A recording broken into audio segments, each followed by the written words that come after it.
अरविंद जो भी कमाता अपने भाइयों पर लुटा देता और फिर जब भाइयों के बच्चे हुए तो उसका पूरा ध्यान उनके खर्चों पर चला गया। रुक्मणी उसे अपने बच्चों के भविष्य के बारे में सोचने का कहती तो वो उसे समझाने लगता तो वो चुप हो जाती। अरविंद की बेटी जवान हो गई तो एक दिन एक्सीडेंट में अरविंद की टांगें टूट गईं तो उसे बेटी की शादी की फिर चिंता होने लगी और उसने भाइयों से मदद मांगी तो उन्होंने बात करना ही छोड़ दिया। अगले दिन बेटी की बारात आ गई और अरविंद रो रहा था कि अचानक उसकी रुक्मणी ने कहा वहाँ अरविंद अपने घर में सबसे बड़ा था, इसलिए जब रुक्मणी उसकी ज़िंदगी में आई तो उसने शादी की पहली रात ही उसे कह दिया कि माँ बाप के देहांत के बाद वही घर का बड़ा है, इसलिए छोटे बहन भाइयों की सारी जिम्मेदारी वही संभालेगा। खबरदार जो उसने कभी अरविंद को उसके बहन भाइयों के खिलाफ करने की कोशिश भी की तो रुक्मणी ने अरविंद के कठोर व्यवहार पर चुप्पी साध ली। शादी के कुछ दिन भी उसके अच्छे नहीं बीते थे। उसके सास ससुर का देहांत हो चुका था। अरविंद से छोटा भाई जॉब करता था, लेकिन बाकी बहन भाई कोई कॉलेज में था तो कोई स्कूल में। घर के सारे खर्चे अरविंद के सर पर थे। वो 6 बहन भाई थे, 5 भाई और एक ही बहन थी, वो भी जी भरकर नखरीली थी। सब बहन भाई अरविंद को बड़े भैया कहते थे और कहते थे कि आप ही हमारे बाप की जगह हैं। रुक्मणी ने बहुत चाहा कि वो भी छोटे देवर और नंद के साथ प्यार मोहब्बत से रह सके, लेकिन वो भाभी को इज्जत नहीं देते थे। शादी के चौथे दिन ही सारे घर के कामों की जिम्मेदारी रुक्मणी के कंधों पर आ चुकी थी। एक देवर खाने बैठता तो 4-4 रोटियां खा जाता था और सबको ताज़ी रोटी ही चाहिए होती थी बेचारी। इसलिए जब डाइनिंग टेबल पर खाना लगता तो वो बेचारी किचन में खड़ी होती, ताज़ी रोटियां पका पका कर देती और सब लोग मज़े से खाते रहते। उसे 1 घंटा लग जाता था। रोटी थी कि ख़त्म होने का नाम ही नहीं लेती थी। जब सब खाना खा चुके होते तो उसकी भूख ही मर जाती। चूल्हे के आगे पूरे घर की रोटियां पकाते पकाते वो बेहाल होने लगती थी, लेकिन नंद को इतना भी ख्याल नहीं होता था कि भाभी के साथ हाथ बटा दे। फिर सब देवरों के कपड़े बहुत गंदे होते थे। कोई फुटबॉल खेलता था, कोई क्रिकेट खेलता था। कपड़ों पर मिट्टी के धब्बे जमे होते थे। जब वो कपड़े धोने बैठती तो ब्रश से रगड़ रगड़ कर थक जाती थी, लेकिन अरविंद को कोई भी एहसास नहीं था। रात को जब वो सारा काम करके बेड पर आकर लेटती तो कमर दुखने लगती। उस समय रुक्मणी का ये हाल होता कि लेटे और बस सो जाए, लेकिन अरविंद उसे गुस्से से देखता और कहता इतने भी कौन से पहाड़ तोड़ दिए हमने तुम पर कि तुम फ्री ही नहीं होती। तुम्हारे पास तो मेरे लिए समय ही नहीं होता। बस ये साबित करना चाहती हो कि काम बहुत ज़्यादा है और तुमसे नहीं होते हैं। इतनी सुस्त हो तुम, हर एक काम में घंटों लगा देती हो। रात के 12 बज रहे हैं, तुम्हें पति का ज़रा भी एहसास नहीं। मुझे सुबह ऑफिस जाना होता है और इस समय मुझे तुम्हारी ज़रूरत होती है, लेकिन तुम मुझे मिलती ही नहीं। शायद ये सब करके तुम ये साबित करना चाहती हो कि तुम मेरे बहन भाइयों को खिला रही हो, पिला रही हो, उनके कपड़े धो रही हो, उनके काम करती हो, इसलिए तुम्हारे पास मेरे लिए टाइम नहीं है। रुक्मणी कहने लगी अरविंद आप गलत सोच रहे हैं। मैं भी इंसान हूँ, कोई 24 घंटे की मशीन तो नहीं हूँ। आपकी बहन जवान जहान है और आप उसके लिए रिश्ते भी देख रहे हैं, लेकिन मजाल है कि वो किसी एक काम को भी हाथ लगा ले। मैं अकेली क्या क्या करूँ। फिर आपका ये हुक्म भी है कि रात को किचन में एक भी बर्तन धोने वाला बर्तन पड़ा ना हो, पूरा किचन साफ शीशे की तरह चमकाकर फिर तुम कमरे में आया करो। तो जाहिर सी बात है काम करने में टाइम तो लगेगा। सुबह से उठती हूँ, सबके लिए नाश्ता बनाती हूँ, फिर दोपहर का खाना, उसके बाद शाम की चाय अलग, रात का खाना अलग, सफाई, कपड़े धोना। मैं कोई रोबोट तो नहीं हूँ। ये कहना था कि एक ज़ोरदार थप्पड़ अरविंद ने रुक्मणी के मुंह पर मारा था। वो तो हैरत और ताज्जुब से उसकी शक्ल देखने लगी। उसे बहुत अफसोस हुआ था कि बजाय अरविंद उसकी बात को समझता, उसका एहसास करता, उसने तो उसके मुंह पर थप्पड़ दे मारा था। वो कहने लगा बहुत ज़ुबान चलती है तुम्हारी। तुम्हें मैं पहले ही कह चुका हूँ कि मुझे मेरे बहन भाइयों के खिलाफ मत करना। बेचारे अनाथ हैं, मुझे भाई कम और बाप ज़्यादा समझते हैं, इसलिए मैं तो उनके लाड ज़रूर उठाऊँगा। वो कहने लगी तो फिर कोई नौकरानी रख लीजिए। आपके पास अच्छे खासे पैसे हैं, अपने भाइयों को बहन को आप अच्छा खासा खर्चा देते हैं, लेकिन कभी आपको ये नहीं हुआ कि पत्नी के हाथ में भी पैसे रख दें। अगर आपके दिल में पत्नी की कोई चाहत ही नहीं थी, सिर्फ बहन भाई की थी, तो शादी क्यों की थी। वो कहने लगी मैं सुबह ही अपने घर चली जाऊंगी। मेरी 2 रोटियां मेरे माँ बाप पर भारी नहीं है। वो कहने लगा ठीक है, दफ़ा हो जाना और ये सोच कर जाना कि मैं तुम्हें मनाकर वापस नहीं लाऊंगा। जब तुम्हारा जी चाहे वापस आना। वो कहने लगी ठीक है, चली जाऊंगी, तभी आपको मेरी कदर होगी। ये कहकर वो लेटकर रोती रही, लेकिन अरविंद को अपने व्यवहार का एहसास तक नहीं था कि उसने अपनी पत्नी के साथ क्या बर्ताव किया है। सुबह उठकर रुक्मणी ने अपने बैग में कपड़े डाले और जैसे ही बैग बाहर निकाला तो देवर और नंद उसे देखकर कमीनी सी हंसी हंसने लगे। शायद रात वाला थप्पड़ बाहर खड़े सब सुन रहे थे। इन दोनों के बीच होने वाला झगड़ा भी सब सुन चुके थे, इसलिए मुस्कुराहट सबके चेहरों पर छाई हुई थी। रुक्मणी अपने आंसू पीती हुई अपना सामान लेकर बाहर चली गई। मेन रोड से रिक्शा लिया और अपने मायके चली गई। माँ ने जब बेटी को इस तरह रोते दे हुए देखा तो कारण पूछने लगी। वो कहने लगी कि मुझे तो उन्होंने मुफ्त की नौकरानी समझ रखा है। मैं उनके काम कर करके थक गई हूँ, लेकिन उस आदमी को तो मेरा एहसास तक नहीं है। शादी के 3 महीने बीत गए हैं, लेकिन आज तक कभी उस आदमी ने मेरे साथ हंसकर बात नहीं की और अपने बहन भाइयों से हंसता है, बातें करता है, उन्हें खर्चा देता है, लेकिन मेरे लिए उस आदमी के पास 1 रुपया भी नहीं है। मैं कोई नौकरानी तो नहीं हूँ। उसकी माँ उसे चुप करवाने लगी, सांत्वना देने लगी। इन्हीं दिनों उसकी छोटी बहन की भी कहीं बात चल रही थी। अभी उसे आए हुए कुछ ही दिन हुए थे कि उसकी माँ ने यह कहना शुरू कर दिया कि अगर भगवान न करे अरविंद ने तुम्हें छोड़ दिया तो बहुत बदनामी हो जाएगी और तुम्हारी छोटी बहन का रिश्ता भी नहीं होगा। लोग वजह पूछेंगे कि बड़ी बहन ने 3 महीने भी अपना घर नहीं बसाया। ऐसा भी क्या हो गया कि 3 महीने में वापस लौट आई। देखो बेटा, सोच समझकर फैसला करो, छोटे मोटे झगड़े हर घर में हो जाते हैं। रुक्मणी कहने लगी, उसने मेरे मुंह पर थप्पड़ मारा है माँ, अगर मैं ये थप्पड़ भी सह जाऊंगी तो फिर वो तो मेरा पता नहीं क्या हाल करेगा। रुक्मणी की माँ उसे समझाने लगी कि मर्द ऐसे ही होते हैं, गुस्से में थप्पड़ मार देते हैं। इतनी सी बात पर अगर तुम डाइवोर्स लेकर घर बैठ जाओगी तो तुम ही सोचो तुम्हारी बाकी बहनों का क्या होगा। तुम्हारा भाई भी अभी छोटा है, तुम्हारे बाप का सहारा नहीं बन सकता।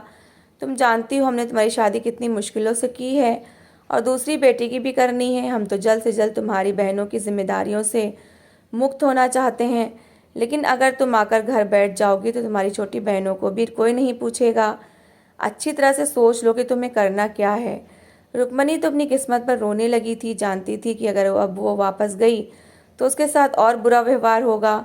इन्हीं दिनों उसकी तबीयत ख़राब हो गई। उसकी माँ उसे डॉक्टर के पास ले गई तो डॉक्टर ने बताया कि वो प्रेग्नेंट है। ये खबर सुनकर उसकी माँ कहने लगी, देखो बेटा, तुम अकेली नहीं हो, अपने पति से तलाक ले लोगी तो हम तुम्हारा कहीं और घर बसा देंगे। तुम्हारे साथ अब उसका बच्चा भी है।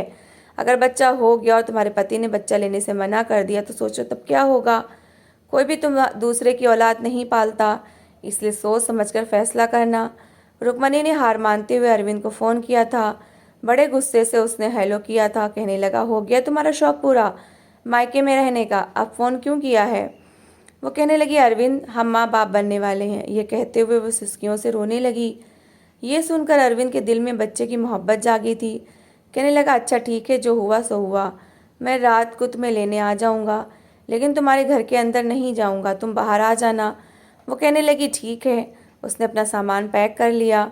उसकी माँ ने उसे आशीर्वाद दिया और ये भी समझाया कि जब अरविंद को गुस्सा आए तो वो चुप रहे, वरना मर्द का हाथ उठता ही चला जाता है।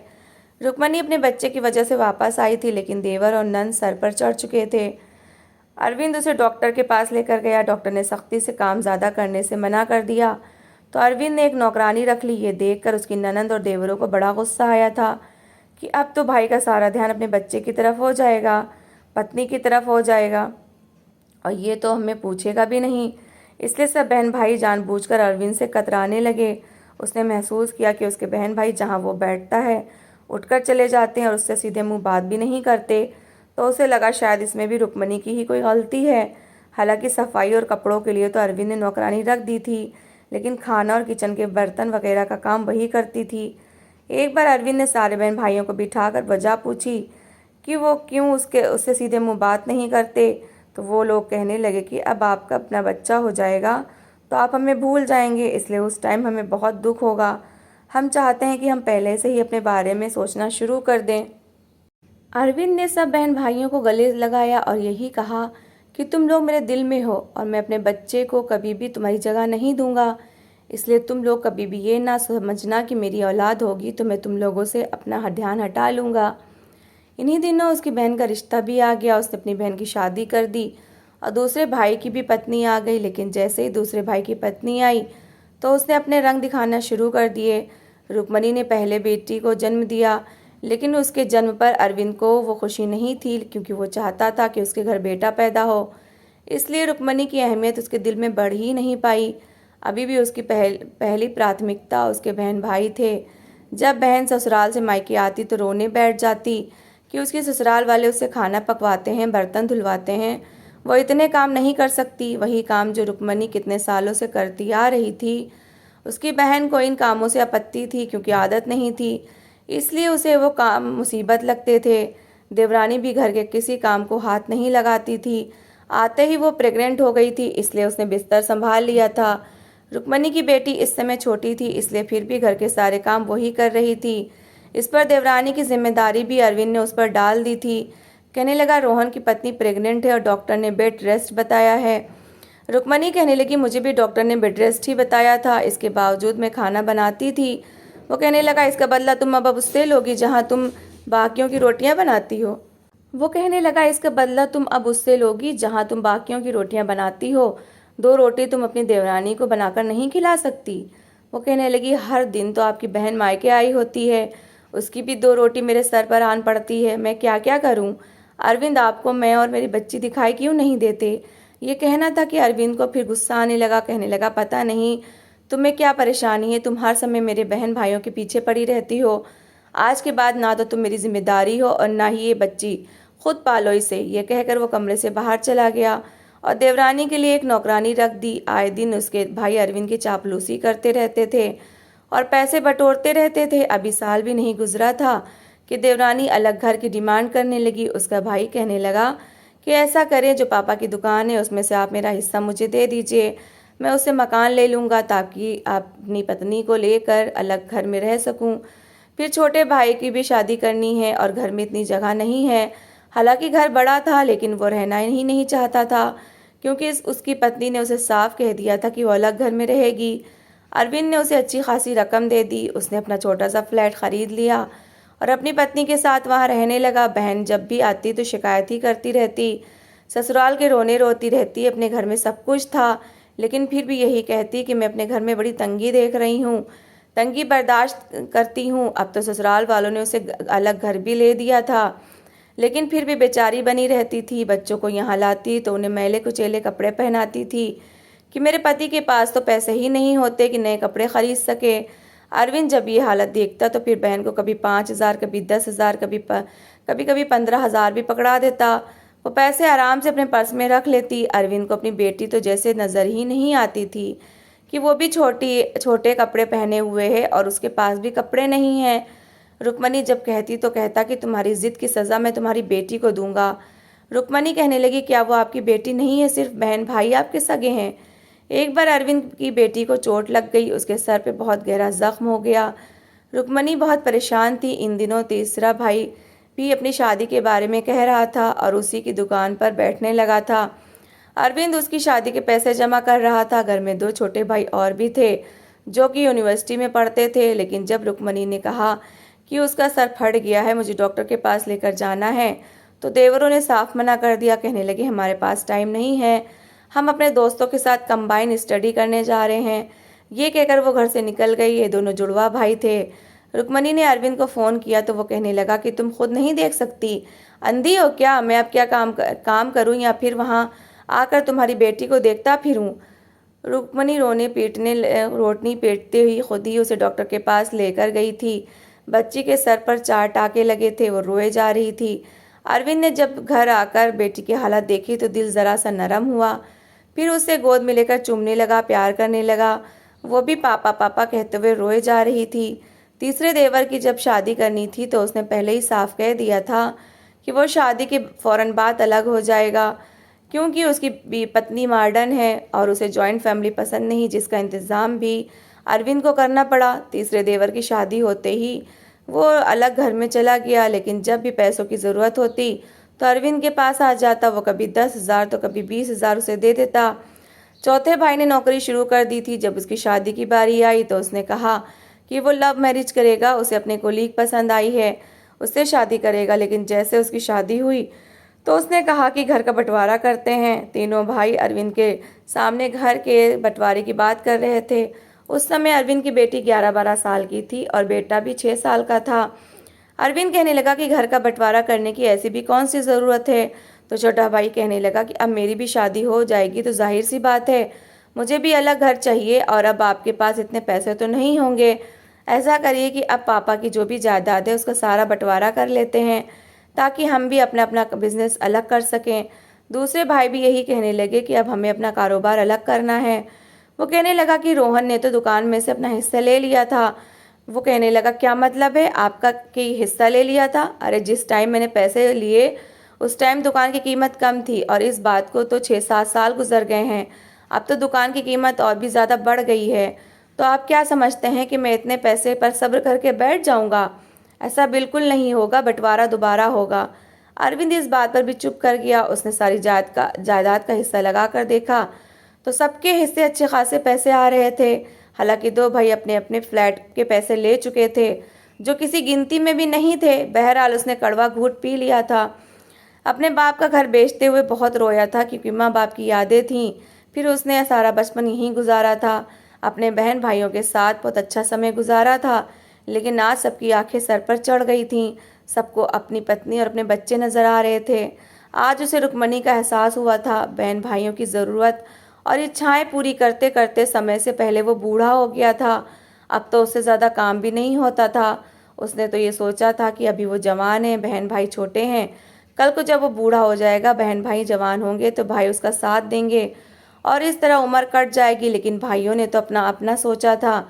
अपने अपने घर बनाकर बैठ गए थे। लेकिन अरविंद के पास इतने पैसे नहीं बचे थे। उसने किराए का घर ले लिया, छोटी सी दुकान ली। उसने अपने बिजनेस का सिलसिला फिर से कर लिया। लेकिन अब वो बीमार रहने लगा था। बेटा छोटा था लेकिन बेटी बड़ी थी। समय ऐसे ही गुजरने लगा। उसकी बेटी जवान हो गई। इन्हीं दिनों अरविंद का एक्सीडेंट हो गया। उसकी दोनों टांगें बेजान हो चुकी थीं, क्योंकि बुरी तरह से टांगें इफेक्ट हुई थीं। वो बिल्कुल भी चलने फिरने के काबिल नहीं रहा था। घर का खर्चा चलाना ही मुश्किल होने लगा था। बेटी का रिश्ता तय हो चुका था, लेकिन वो बहुत परेशान था।